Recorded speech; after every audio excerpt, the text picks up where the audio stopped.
करें। अस्सलामुअलैकुम, मेरा नाम डॉक्टर सना यूनिस है और मैं डर्माटोलॉजिस्ट हूँ। मैंने अपनी ग्रेजुएशन फातिमा जिन्ना मेडिकल कॉलेज से की है और मैंने अपनी स्पेशलाइजेशन FCPS डर्माटोलॉजी में की है। मैं करेंटली अपने पेरेंट्स इंस्टीट्यूट में सर्व कर रही हूँ। इसके अलावा सर्जी मेड हॉस्पिटल में और जुफ्ताई मेडिकल सेंटर लाहौर के अंदर भी प्रैक्टिस करती हूँ। आज जिस टॉपिक के बारे में हम बात कर रहे हैं वो एक बहुत कॉमन मसला है जो कि रोज़ाना कई पेशेंट्स की क्वेरी के तौर पर हमारे सामने आता है और वो है dark circles. Dark circles male female दोनों को ही अफेक्ट करता है। यूजुअली यंगर एज के अंदर ज़्यादातर देखते हैं, लेकिन ओल्ड एज में भी ये काफ़ी कॉमनली दिखता है। सो ये डार्क सर्कल्स होते क्यों हैं और क्या हम कर सकते हैं अपनी लाइफस्टाइल के अंदर जिससे हम इसको रिड्यूस कर सकें या मिनिमाइज कर सकें इस प्रॉब्लम को। डार्क सर्कल्स की मोस्टली वजूहात बनती है कि हमारी जो अंडर आई स्किन होती है वो थिन हो जाती है, वहाँ पे जो ब्लड वेसल्स होती हैं वो प्रोमिनेंट होना शुरू हो जाती हैं, स्किन की पिगमेंटेशन होनी शुरू हो जाती है और नीचे की जो बोन होती है वो ज़्यादा प्रोमिनेंट होती है, जिसकी वजह से ये एरिया डार्क दिखता है। ये होता क्यों है? इसके मल्टीपल फैक्टर्स होते हैं। सबसे ज़्यादा इम्पॉर्टेंट आपकी लाइफस्टाइल या आपकी हैबिट्स कुछ ऐसी होती हैं जो उसको ज़्यादा एग्रवेट कर देती हैं, जैसे नींद का पूरा ना होना, बहुत कम सोना या बहुत ज़्यादा सोना इस प्रॉब्लम को एग्रवेट करता है। पानी का इस्तेमाल कम होना, डिहाइड्रेशन, ये भी इसकी वजह बनता है। एलर्जीज, स्किन की एलर्जीज इस प्रॉब्लम को बढ़ाती हैं। जब भी आपकी स्किन की सोजिश होगी उसकी हीलिंग पिगमेंटेशन के साथ होने के चांसेस होते हैं। एलर्जीज की वजह से या हैबिचुअल भी कुछ लोगों को आईज रब करने का प्रॉब्लम होता है। सो रबिंग ऑफ आईज से ब्लड वेसल्स आपकी ब्रेक करती हैं, फर्दर आपकी पिगमेंटेशन बढ़ा देती हैं। Sun block, not to forget, सूरज की शुआएं। सन ब्लॉक का यूज जब हम नहीं करते इस एरिया में, हम अक्सर इस एरिया को मिस कर जाते हैं। तो सूरज की शुआएं जहां हमें बाकी स्किन को डैमेज करती हैं वहां हमारी इस स्किन को भी डैमेज कर रही होती हैं। सर्टेन मेडिकल कंडीशंस जैसे कि आयरन डेफिशिएंसी, एनीमिया, थायराइड के इश्यूज, इस तरह के सर्टेन कंडीशंस के अंदर भी डार्क सर्कल्स आपके प्रोमिनेंट होते हैं या बढ़ते हैं। जेनेटिकली भी आपको ये प्रॉब्लम मिल सकता है। हेरिडिटरी इश्यूज होते हैं, फैमिली के अंदर डार्क सर्कल्स का इशू होता है। सो ये मल्टीपल फैक्टर्स हैं जो हमारे डार्क सर्कल्स के बनने की वजह बन रहे होते हैं। तो हम क्या ऐसी चीज़ें अपनी लाइफस्टाइल के अंदर चेंज कर सकते हैं या अपनी हैबिट्स को मॉडिफाई कर सकते हैं जो हमें इस प्रॉब्लम में हेल्प कर सके, और हम डर्माटोलॉजिस्ट आपकी इस सिलसिले में कैसे हेल्प कर सकते हैं। जो आपने खुद इस चीज़ का ख्याल रखना है उसमें सबसे पहले ये कि आपने अपनी नींद का ख्याल रखना है। एटलीस्ट 7 to 8 आवर्स की uninterrupted sleep, specially night sleep, बहुत इंपॉर्टेंट है। पानी के इनटेक का ख्याल रखें। 7 से 8 ग्लास पानी के रोज़ाना के होने चाहिए, चाहे गर्मियां हैं या सर्दियां। स्पेशली गर्मियों में इससे ज़्यादा इनटेक भी हो सकता है। स्किन की मॉइस्चराइजेशन भी इम्पॉर्टेंट है। जहाँ स्किन है वहाँ हमें आइज़ की मॉइस्चराइजेशन को नहीं भूलना चाहिए। ड्राइनेस फर्दर रिंकलिंग करता है और हमारी जो है स्किन की थिनिंग की तरफ ले जाता है। इसके अलावा मॉइस्चराइजेशन के साथ साथ जो दूसरी चीज़ का ख्याल रखना है, जैसे हमने पहले बात की, वो है सूरज की शुआएं या अल्ट्रावायलेट रेज से हमारी स्किन की डैमेज, जिससे हमारा मेलानिन या पिगमेंट भी यहाँ पे बढ़ जाता है। सो सन ब्लॉक को आपने फेस के साथ साथ आई एरिया में नहीं भूलना है। सन ब्लॉक की एप्लीकेशन आपने अराउंड द आईज भी कंटिन्यू रखनी है। कुछ स्किन लाइटनिंग प्रोडक्ट्स या आई के जो प्रोडक्ट स्पेसिफिकली उसके लिए बने होते हैं वो आप इस सिलसिले के लिए इस्तेमाल कर सकते हैं, जिसमें डिफरेंट कंपोजिशन के साथ लाइक विटामिन सी, हाइड्रोक्विनोन, ये डिफरेंट प्रोडक्ट्स इस तरह के मिलते हैं जिसके अंदर पिगमेंटेशन को लाइट करने की प्रॉपर्टीज़ होती हैं, वो भी यूज़ की जा सकती हैं।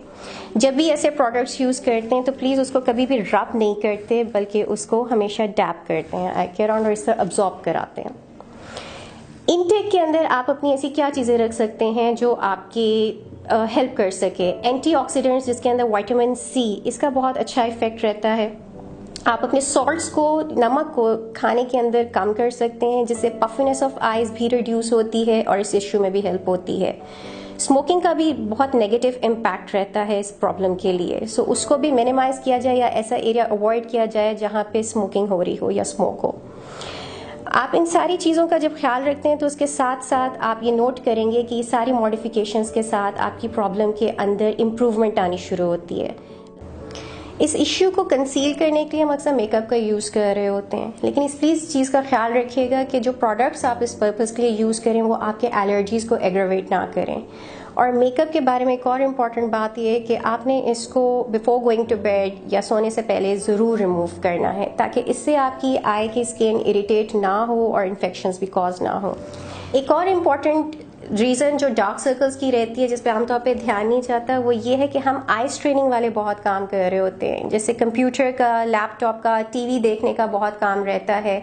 लाइट का ख्याल नहीं रखते कि हम अंधेरे वाले कमरे में या बहुत हल्की रोशनी के अंदर पढ़ने का काम कर रहे होते हैं। ये जितने भी आई स्ट्रेनिंग के काम होते हैं, ये भी बहुत ज़रूरी वजह बन जाती है ये डार्क सर्कल्स बनने की, जिसका अगेन हमें ख्याल रखने की बहुत ज़रूरत होती है।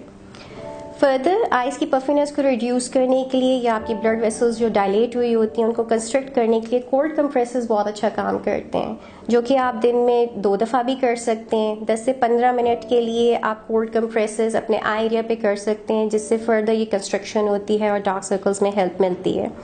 हम अक्सर टोटके सुनते हैं, जैसे potato slices, cucumber slices, tomato slices का इस्तेमाल किया जा रहा होता है, या टी बैग्स को जो है वो यूज टी बैग्स को ठंडा करके इस्तेमाल करते हैं। ये सारी चीज़ें हेल्प करती हैं बिकॉज इसके अंदर डिफरेंट एंटीऑक्सीडेंट्स होते हैं, जैसे कैफीन, लाइकोपीन, तो आप इनका यूज़ भी रख सकते हैं अपने इस्तेमाल में। हम डॉक्टर्स आपकी कैसे हेल्प कर सकते हैं? जब आप हमारे पास डर्मेटोलॉजिस्ट के पास इस प्रॉब्लम के साथ आते हैं तो इन फैक्टर्स को तो हम एम्फोसाइज करते ही हैं और इसकी वजह देखते हैं, लेकिन साथ में हम ये असेस करते हैं कि आपकी जो डार्क सर्कल्स है उसकी रीज़न आपकी स्किन की पिगमेंटेशन है, या आपकी स्किन का वॉल्यूम लॉस हो रहा है, अंडर आई वॉल्यूम लॉस हो रहा है जिसको फिलअप करने की रिक्वायरमेंट है, या मिक्स फीचर्स ही चल रहे हैं, और उसके अकॉर्डिंग आपको ट्रीटमेंट सजेस्ट करते हैं। अगर तो पिगमेंटेशन इश्यूज हैं तो हम आपको जो है पिगमेंटेशन को कंट्रोल करने के लिए under eye special serums, gels, creams advice करते हैं, और उसका मेथड वही है जैसे मैंने पहले बताया। इसके अलावा इसको लाइट करने के लिए सर्टेन पील्स आते हैं, केमिकल पील्स, जो लाइटन अप करने के लिए ख़ास कंसंट्रेशन में जो यूज़ कर सकते हैं इस एरिया में, उसको करते हैं। स्पेसिफिकली अगर आपको ये इरिटेट ना करता हो तो इसका इफेक्ट अच्छा आता है। लेजर्स इस पर्पज़ के लिए यूज़ होती हैं। मीजो सोल्यूशंस इस पर्पज़ के लिए होते हैं, जो स्पेसिफिक सीरम्स होते हैं जिनको हम इस एरिया में लाइट करने के लिए इंजेक्ट कर सकते हैं। इसके अलावा अगर हॉलोनेस हो गई है या जैसा गड्ढे पड़ गए हैं तो उस वॉल्यूम को रिप्लेस करने के लिए, फिलअप करने के लिए फिलर्स बहुत अच्छा काम करते हैं, जिसमें जो प्रोमिनेंट वेसल्स या बोन हमारी ज़्यादा शो होना शुरू हो जाती है स्किन थिनिंग की वजह से, उसको हम फिर साइड इफेक्ट को रिमूव करते हैं और फिलअप करके फिलर के जरिए उसको बेटर अपीयरेंस देते हैं। सो मल्टीपल थेरेपीज आपको सजेस्ट की जा सकती हैं इस पर्पज़ के लिए। रिसेंटली जो हम ज़्यादा इसके लिए डार्क सर्कल्स के लिए, पिगमेंटेशन के लिए एक और चीज़ कर रहे हैं apart from that is the PRP, platelet rich plasma, जिसका आप अक्सर हेयर फॉल के अंदर भी रोल सुनते होंगे, एक्नी स्कार्स के लिए भी सुनते होंगे। उसके लिए हम डार्क सर्कल्स का भी बहुत अच्छा हमारे पास इसका रोल रहता है।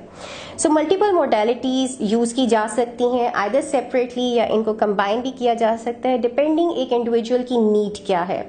सो अगर आपको इस तरह का कोई प्रॉब्लम है जिसके मुतालिक आप समझते हैं कि मैं आपको गाइड कर सकती हूँ, या स्किन, हेयर, नेल के मुतालिक कोई भी आपकी क्वेरी है जिसके मुतालिक आप मुझसे गाइडेंस चाहते हैं या ट्रीटमेंट चाहते हैं, तो आप मरहम के प्लेटफॉर्म के थ्रू मेरी अपॉइंटमेंट ले सकते हैं सर्जिमेंट हॉस्पिटल न्यू OPD के अंदर या चुगताई मेडिकल सेंटर लाहौर में, and I will be more than happy to help you out. Thank you very much.